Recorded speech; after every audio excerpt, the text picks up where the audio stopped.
Un peu après 5 heures le 13 juin 2026, les scientifiques qui surveillaient Yellowstone ont remarqué quelque chose d'étrange. D'abord, leurs instruments ont capté une brève série de microsecousses.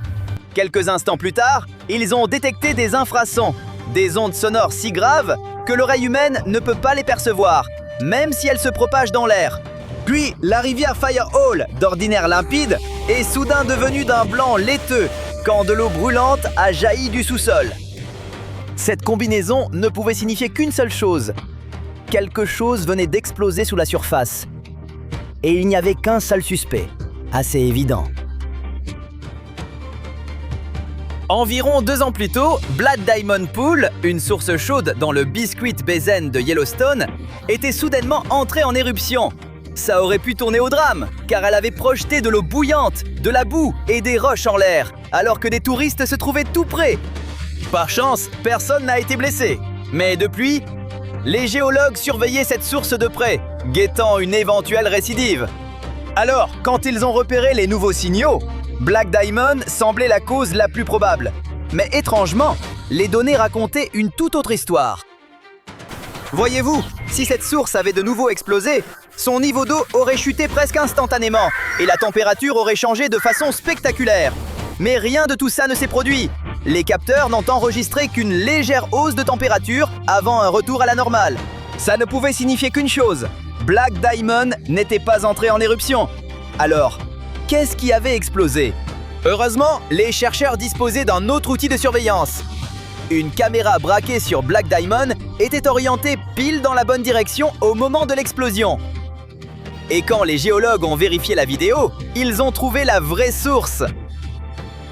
Apparemment, ce n'était pas du tout Black Diamond. L'explosion provenait en fait d'une autre source chaude située plus au nord. Quand les scientifiques se sont rendus sur place, ils ont découvert 3 bouches toutes neuves dans le sol. De l'eau bouillante jaillissait par ces ouvertures et atteignait la surface presque instantanément. Et là, les choses sont devenues violentes.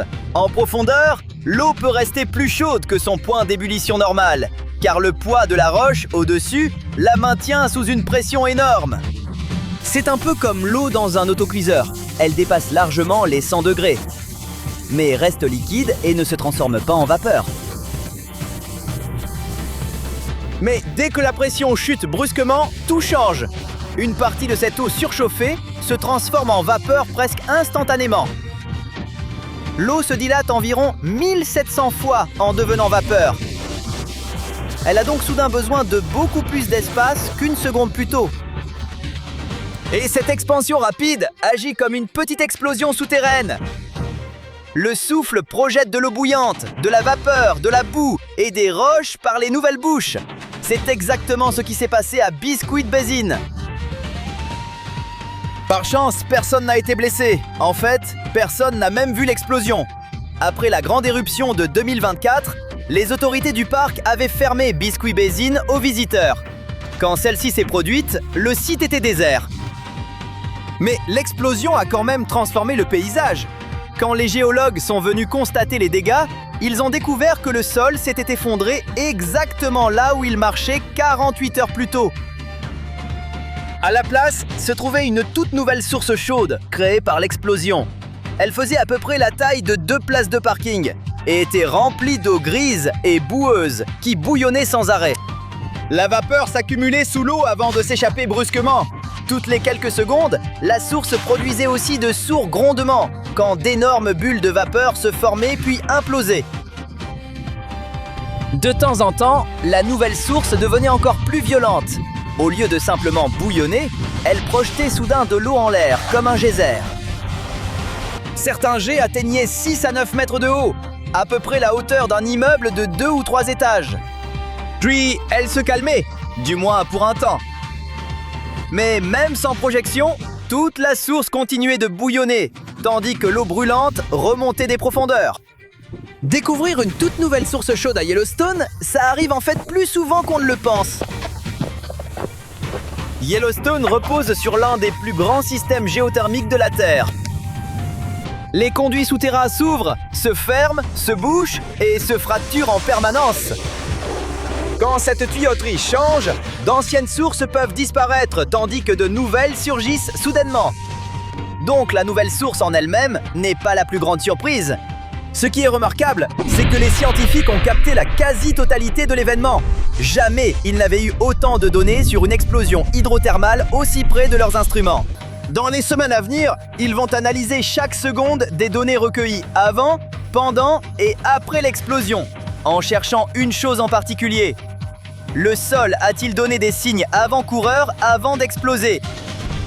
Si des microséismes, des sons inhabituels ou d'autres signaux sont apparus en amont, les scientifiques pourraient enfin apprendre à reconnaître les signes précurseurs de ces explosions avant qu'elles ne se produisent. Et ça pourrait rendre Yellowstone bien plus sûr à l'avenir. Vous vous demandez peut-être si cette explosion est le signe que le supervolcan de Yellowstone se réveille. Absolument pas! Les sources chaudes, les geysers et les mares de boue de Yellowstone tirent tous leur chaleur d'un immense réservoir de magma en profondeur. Ce magma réchauffe les eaux souterraines et l'eau chaude finit par remonter à la surface. Mais une explosion hydrothermale est très différente d'une éruption volcanique. C'est essentiellement une explosion de vapeur. Le magma ne remonte pas vers la surface et aucune lave fraîche ne sort du sol. Le service géologique américain affirme qu'aucune preuve n'indique qu'une puissante éruption volcanique soit imminente. Les volcans ne fonctionnent pas comme des réveils, et ils ne le sont pas en retard, juste parce que beaucoup de temps s'est écoulé depuis la dernière éruption. Donc, même si cette explosion était spectaculaire, ça ne veut pas dire que le supervolcan de Yellowstone se prépare à entrer en éruption. Il faut quand même reconnaître que Yellowstone a l'une des réputations les plus effrayantes au monde. Chaque fois qu'un essaim de séisme se produit ou qu'un de ces geysers fait quelque chose d'inhabituel, Internet se remplit de rumeurs annonçant le réveil imminent du supervolcan. Mais les scientifiques viennent de découvrir quelque chose qui va justement dans le sens inverse. En profondeur, ils ont découvert un mécanisme qui fait office de soupape de sécurité naturelle, empêchant Yellowstone d'entrer en éruption. Pour le trouver, les chercheurs ont fait circuler un camion de 24 tonnes à travers le parc. Il n'était pas là pour transporter du matériel lourd, il était lui-même l'expérience. Le camion faisait vibrer le sol de façon répétée, les vibrations pénétraient à des centaines de mètres sous terre, rebondissaient sur différentes couches de roches et remontaient en surface. Plus de 600 capteurs sismiques enregistraient ces échos. Le résultat était l'une des images les plus nettes jamais obtenues de la plomberie souterraine du supervolcan. Les chercheurs ont repéré qu'à environ 4 km sous la surface se trouvait une couche marquant le sommet du réservoir de magma de Yellowstone. Les scientifiques débattaient depuis des années de l'emplacement exact de ce réservoir. Et maintenant, ils le savent enfin. Mais cette couche n'est pas qu'une simple frontière. Elle semble jouer un rôle très important. C'est une sorte de couvercle, une couche de roche chaude partiellement fondue, remplie de minuscules poches d'eau extrêmement chaudes et de gaz volcanique. Elle est aussi légèrement poreuse, comme une éponge. Ce dernier détail est très important, car au lieu de piéger la pression sous terre, elle laisse de petites quantités de gaz s'échapper lentement. Ce gaz finit par s'évacuer par les célèbres geysers, sources chaudes, fumerolles et mares de boue de Yellowstone.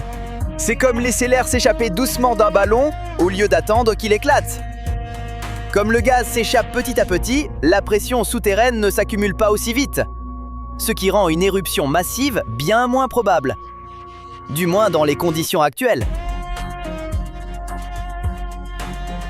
Ça ne veut pas dire que Yellowstone est éteint. La gigantesque chambre magmatique est toujours là et toujours active. Elle se trouve sous le parc depuis environ 2 millions d'années. La roche en fusion qu'elle contient est du type capable de produire des éruptions très explosives. Et les scientifiques ne disent pas que le volcan ne peut plus jamais entrer en éruption. Ils disent simplement qu'en ce moment, la plomberie souterraine de Yellowstone semble faire exactement ce qu'elle doit faire. Au lieu d'accumuler toujours plus de pression, elle la relâche petit à petit. Maintenant que les scientifiques savent précisément où se situe ce couvercle souterrain et comment il se comporte, Ils ont une bien meilleure vision de ce qui se passe sous Yellowstone. Et si ce système souterrain venait à changer, ils auraient bien plus de chances de détecter ces changements rapidement